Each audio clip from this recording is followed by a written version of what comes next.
Welcome back to part 2 of this week's episode of Leading Our Own Way, featuring our special guests. Now let's dive right back into the conversation and continue exploring their incredible journey.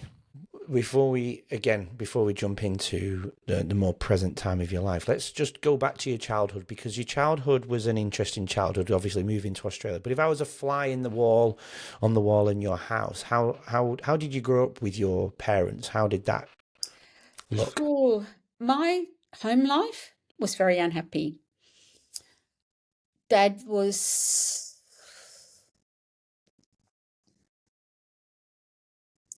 he fed us. We never went hungry.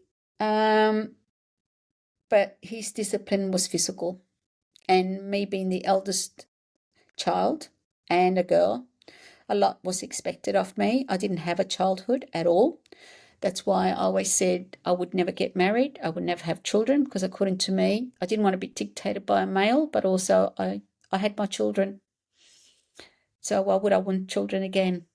That's why I waited till 45, and that was an accident as well. And the reason why I left home at 23 is because I still got beaten at 23 and I had enough and left home. You say you still got beat at 23. When did the beating start? For as long as I can remember. Even when I went back to Italy, to my little town in 87 for the first time, and that's why I don't really want to go back there. They all reminded me what my life was like over there, because you didn't hide the fact that everybody knew. So he made it pretty clear that It wasn't just him; it was just part of the culture at the time. Also, all the other families' fathers did the same thing. Yeah, it wasn't nothing new. Wow. Yeah. So, when you went back 18 years later?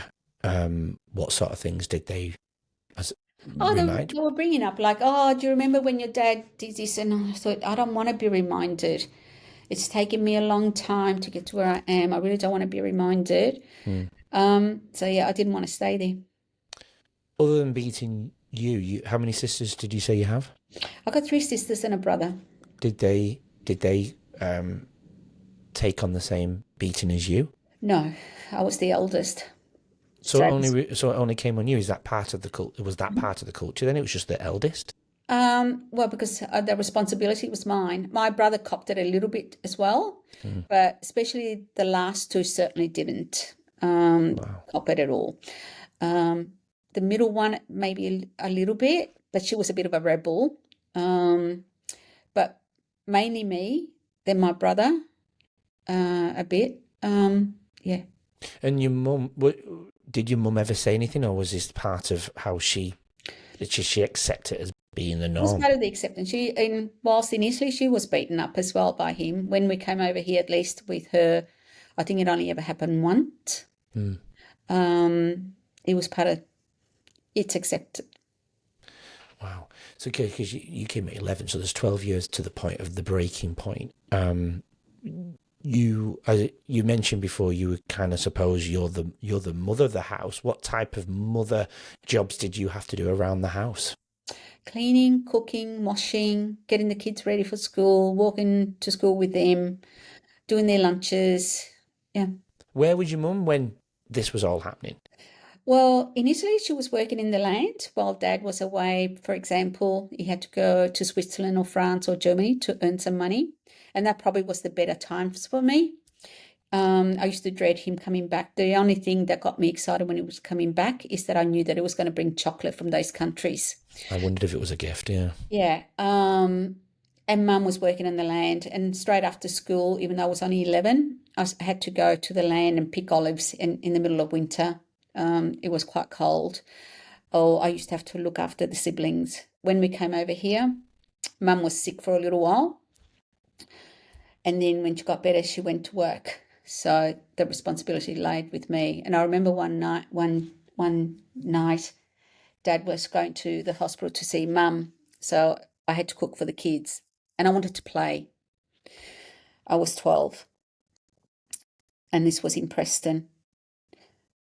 Dad said, make sure your sisters and your brother eat. So I said, okay, fine. So I took the potatoes out. I peeled the potatoes, but I made us sandwiches. That was quick and easy. But what I did is I put the peel the potatoes on top of the bin and put the actual potato right underneath so I couldn't see it because I knew we'd check. Except one of my sisters dobbed me in.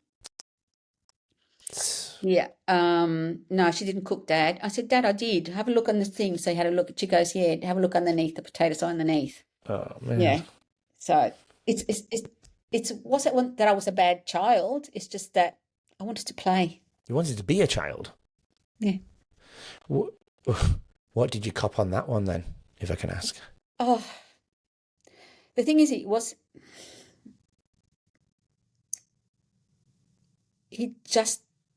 used whatever was in his way, extension cords, buckles, fists. What, I mean, extension cords. What would he do with that whip? Yeah. Fuck. Yeah. I always wore long trousers and long sleeves to school. To hide. Because I was black and blue. I was actually surprised that I didn't have my head cracked the amount of times that my head got banged against the wall. Were you ever scared for your life? Yeah. And I didn't talk to anybody either because I was ashamed. When you were young and you probably were, a part of it is normalised, right? In a way. Yeah. So you had a bit of a short temper. Well, he did. And look, he was brought up the same way. I had a session with somebody on Monday for about 3 hours at hypnotism. So I went back to that time. Wasn't my friend, was it? Karim. Yes. Oh, I love Karim. Yes. He's a good friend of mine. Oh, is he? Well, what a small world. He's been on my podcast twice. Oh, okay. No, he's great. So He hypnotised me. Oh, wow. We should talk about it. Yeah. Wow. And is it helping you? Is Karim helping you? Yes. It took me a long time to forgive my dad. Yeah. I was almost 30 by the time I understood why he did it. Couldn't forget it and still can't forget it. But No. I'm at peace with it now, especially after with Karim's hypnotism on Monday.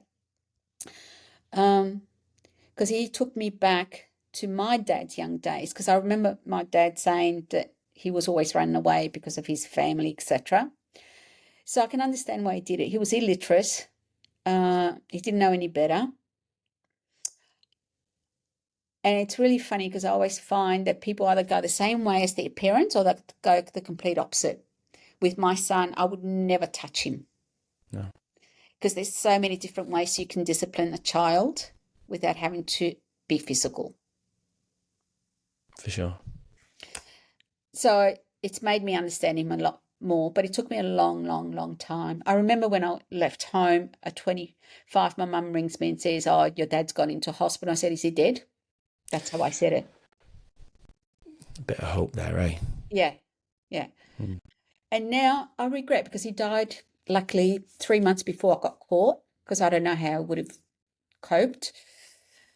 To the last day, I still couldn't tell him I loved him because we never spoke about it. Even with my mum, after my dad died, knowing what he had done, I used to get really annoyed with her because she made him out to be a saint. And I'm not saying he was a bad man.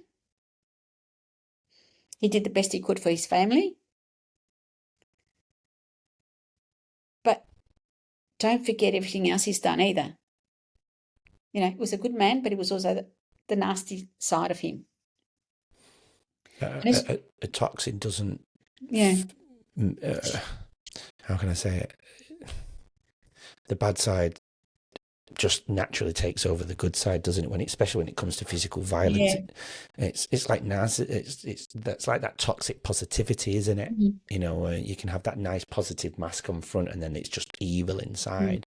Well, it's really funny because in his old age, he changed. With my son, if we yelled at him, he'd get really upset. Oh, wow. So he went from the complete opposite. Yeah, wow. What do you think made that change for him then? looking back on it now, maybe I think he regretted what he did to us. Maybe he saw that there would have been other ways. I don't know. I don't So know. you think there was some self-reflection there then? There could have been. There could have been. So that final straw at 23 years old, Mm.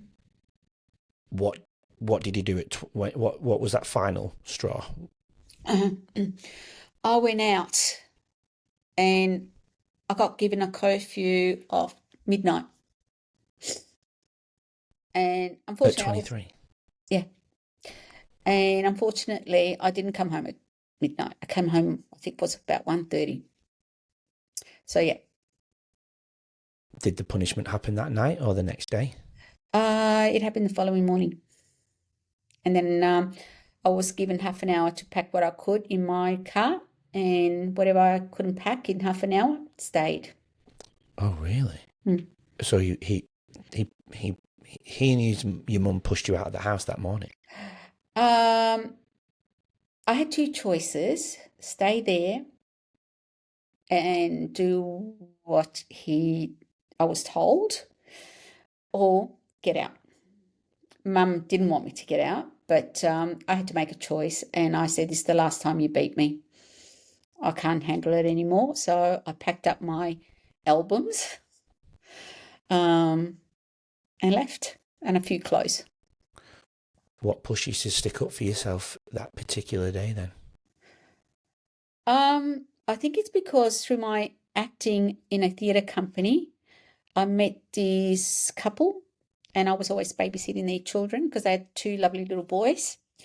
So whenever they went out, they asked me. So I think I confided in them for the first time in anyone. And they always said, if you need a place to come and stay. So I went and stayed with them for a week, and then they helped me find a unit and helped me out with the, what do you call it, the bond. Yeah, and I think that's what helped, that I actually confided in somebody and I knew I had a place to go to. Oh, that's good. So I was going to ask that if you had somewhere to go. That's good. I did leave when I was 19. I ran away. Oh, right. I was in high school. Now, don't ask me what that was about, but I remember running away and I went all the way to Baronia. It was all to do with beatings. Yeah. And so my best girlfriend, they moved from Thornbury to Baronia. So I went and stayed with them. He found out where I was through one of my friends, and they called me and he said, if you come back within 24 hours, I promise I won't do anything, etc. So I went back. Did I regret it? Yes and no. That did obviously change. The promise didn't stick, did it? No. How long for? I probably stuck for about a week too. Yeah. So you never got the sorry? Not you did you ever get any closure? I'm No. guessing not. No. And hopefully, so I'm guessing with Karim, what you're working on is maybe anger and forgiveness. I think I forgave him a long time ago, but there was something nagging me. I don't know what it was, and I think it's working because I'm much calmer now when I talk about it this week than I was, say, last week. Good. Yeah. He's phenomenal. Yeah, Karim's absolutely phenomenal. I messaged him yesterday, and he deserves all the luck in the world. Whatever's coming his way, he's doing good stuff already. But whatever comes his way, positive, just absolutely deserves. He's a good guy. Yeah, I actually asked him to help me. I'm bringing Riverside to Australia next year, and he's going to help me with the location. Riverside. You know what we're using currently, the studio, Riverside FM. I'm bringing an event to Melbourne, so you'll have to come to that. That would be amazing if you can. And Karim's going to help me with the location. He has a few facilities that he can use because he does all his business events there. Okay. And I asked him if he could help. They're happy just for like a side pub garden thing. Okay. But I said, well, you know, if we can get a lot more people to come rather than just having a few tables at a pub, we have an event, and maybe it could be good for his business as well. He could do a bit of a if we can get loads of podcasters there or storytellers or whatever, like yourself, Alex, and there's a person on the East Coast I'd love to get down who I've also interviewed, a leadership coach, Holly Smith. And I think get these people down, he could do a bit of a hypnotism. Yeah. I think it'd be pretty cool. Yeah. I gave him another idea, which I won't tell you because I don't want to get out there yet because I haven't asked the other person. Yeah. But he seemed to be keen on the other one as well. Yeah. Oh, great. Yeah. That's Yeah. good. Yeah, we did one because we worked on a little bit of, I think, what did we work on? Bit of forgiveness, but mainly anger around my workplace bullying. Mm. I wanted to release some anger and we did a live. So we shared his journey like I'm doing with you. Yeah. And then the week later, we filmed him hypnotizing me. And when I came Mm. out of it, I actually didn't know what to say. He asked me these questions and I was like, it's like my brain's full of Yeah. cloud. Numb. It's numb. It is. It was numb. It Mm. was numb to everything. It was bizarre. And Mm. I said, I felt stupid though, because I was like, you want some answers and I can't give them to you. Yeah. And he said, no, it's normal. And I went, Yeah. well, it doesn't feel normal. I feel like I should be answering you. Yeah. So, Yeah, I know, I understand where you're coming from. I didn't yeah, mind what came out of it, a lot of fear. yeah. I had a lot of fears. What And were I'm some of gonna those fears? oh heaps. Fear of height, fear of snakes, fear of spiders. Oh, really? Yeah, and since I've come out of jail, even more fears. I've always been claustrophobic. I've always Mm. been scared of water. Because I can't swim. And do you think he's unlocked all of that now? Well, I'm going to test one out next week when I go back to uni. We'll get a spider. No, no, I'm going to test the height. Huh? There's two buildings at Swinburne University, and there's a small bridge that connects the two that I've Mm. got to walk across to get to the other side. And every time I walk across, I have to close my eyes because all these things go through my head about collapsing and going overboard. So I'm going to test it. That's interesting. Where do you think that's come from? I have no idea. It's come from somewhere. Yeah, I have no idea. And claustrophobic, I know.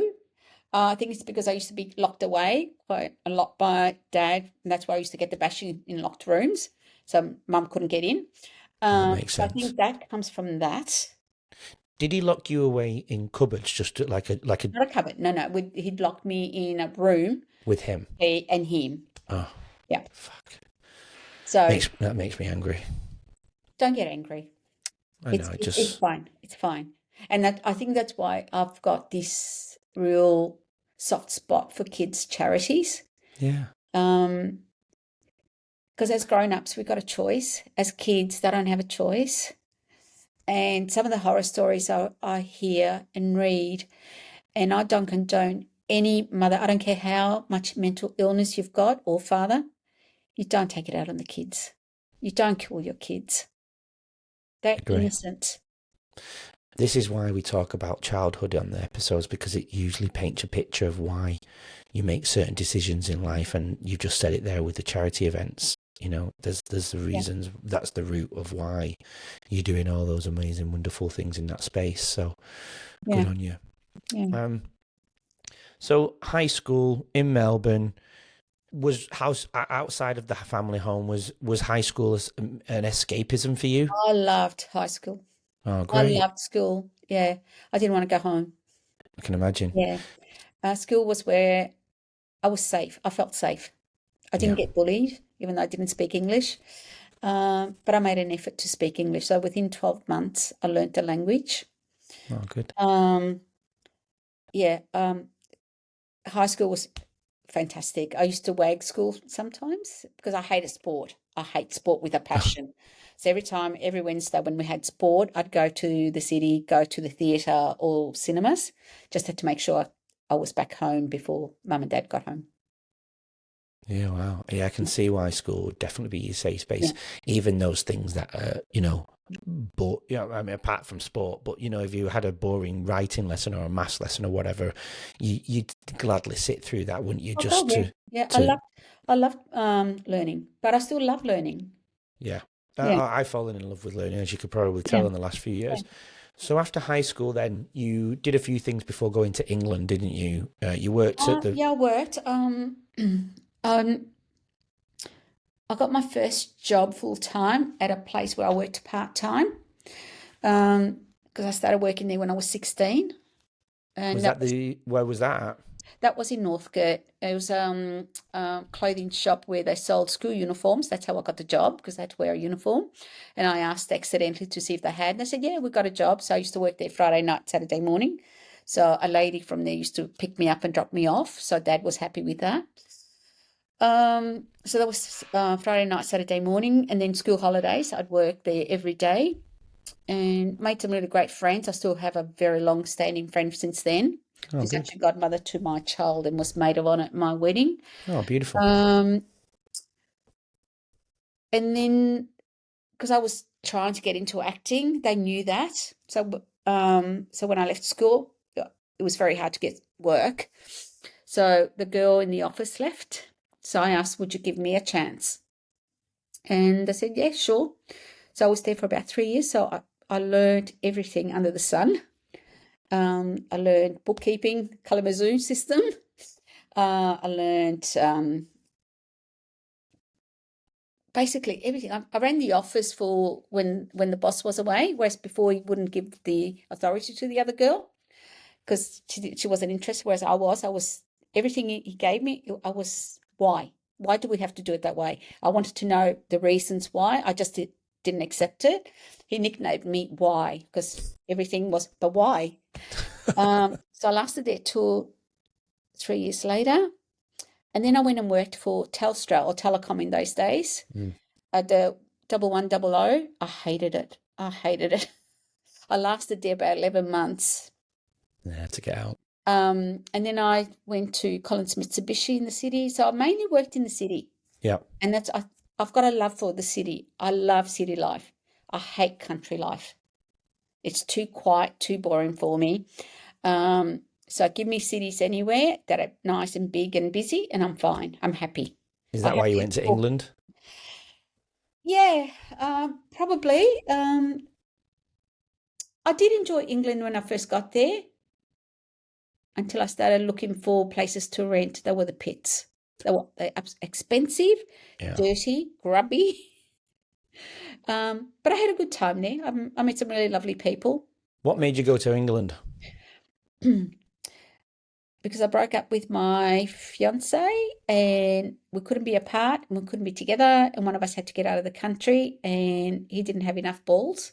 So I got out of the country, and I gave myself between 2 to 5 years, but I was back here within 2. So, because you were getting, you were pretty young there. You were what, 23, 20, No, I was 24? 29. I was 29. I Oh, actually right, met okay. my 30th in London. Ah, sorry. I must have got the timeline wrong. So you were meant to get married to him and it got, is that when you cancelled it? Yeah, I cancelled it in 1987. I was supposed to get married in March 1987, and I cancelled it in January 1987. What made you cancel it then, if I can ask? Look, it's a long story. There was I lost one of my best friends because of all this.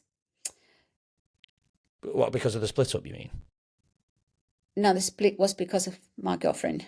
Oh. She started alienating herself from me because we always went out together, the three of us. She never had a boyfriend. I never had a boyfriend. I was the first one to get one. And we were really, really close. We did everything together. We went on holidays together. She stayed at my place. We were like sisters, even better than sisters, because we never argued. But then all of a sudden, she started alienating herself from me, and I didn't understand why. But every time I went away, she'd be on my doorstep.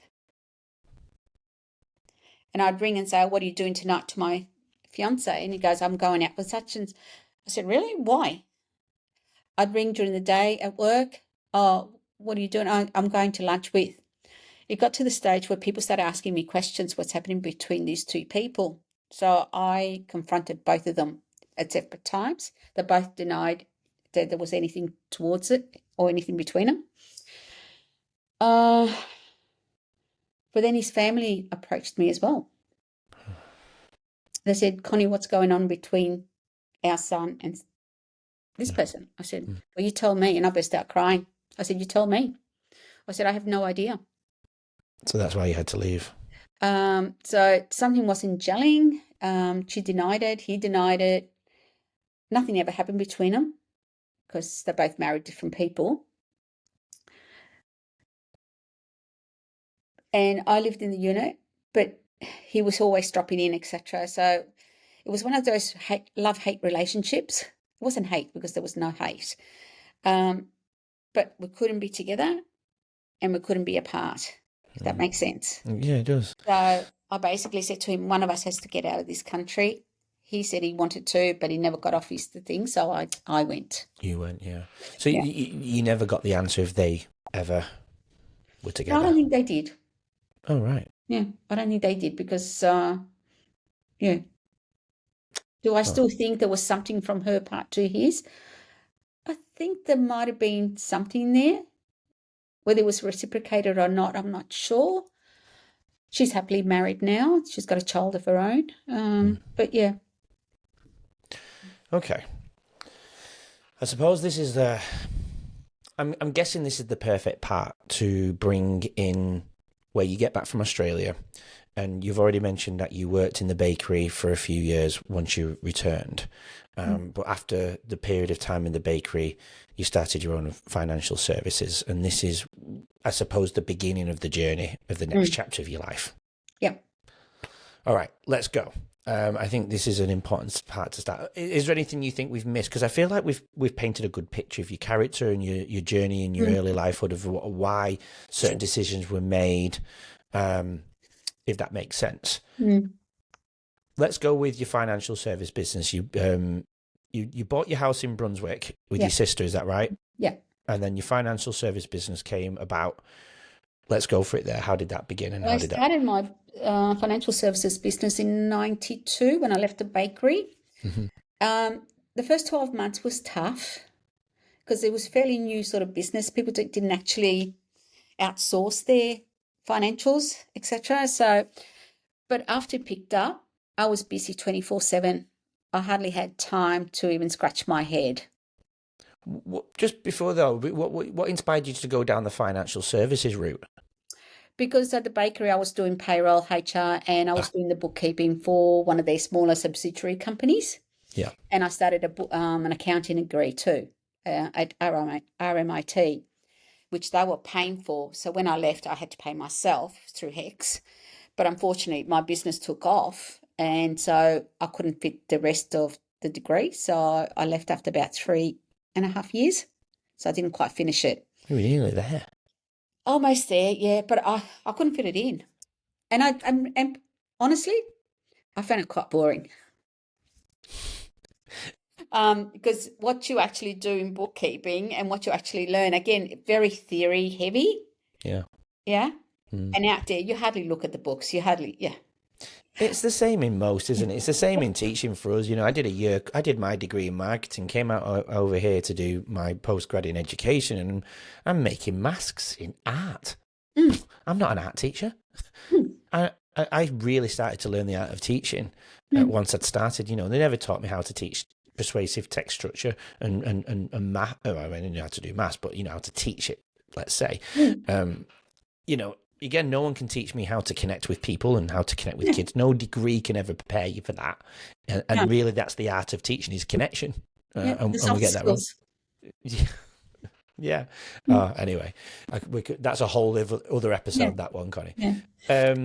So you were doing that for quite a long time then. So it got successful after a year. Yeah, it was successful. So then I bought a house here with my sister. Yeah. And I was working from home. The third bedroom became my office. And then my sister started working with me after she finished her job. She was doing the data entry for me because I had quite, like I said, large companies that I was doing payroll, the bookkeeping, secretarial work as well. How old are you at this point? How old was I at this point? 32, 33. Yeah. Yep. Because you met your husband at 38, didn't you? Yeah. Yeah. So a few years later. Yeah.